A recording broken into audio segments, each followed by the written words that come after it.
Extra depth, the USDA has announced funding cuts that will impact local programs who serve people in need. ABC 7's Nicole Ardila spoke with a local organization and community members this afternoon, and she joins us live with more on this developing story. Nicole?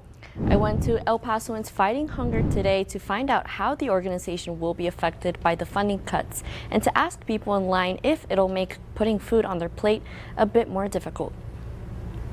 Forget about meat or pork or chicken. I mean, as long as we have eggs, milk, and tortillas, of course, we're fine. But yeah, the food is the most stressful thing to think about it. El Pasoans Fighting Hunger provides food donations to the underserved community. Blanca Ramos, a single mother and widow, tells me she's worried it'll become more difficult to feed herself and her son. I don't know how we're gonna survive, honestly. But yeah, it's hard. It's getting hard.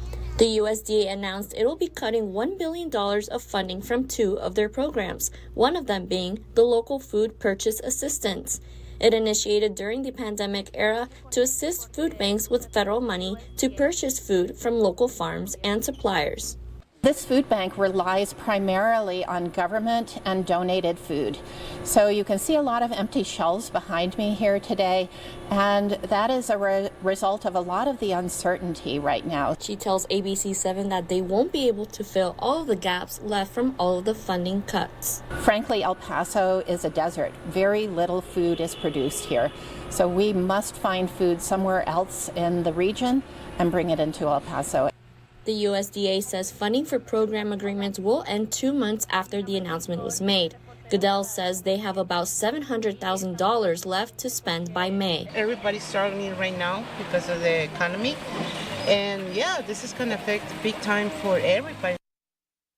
Goodell tells me that they rely heavily on donations in order to feed our community, especially once these cuts take effect. Reporting live in studio, Nicole Ardila, ABC 7. Lots of families here in El Paso being affected. Thank you, Nicole.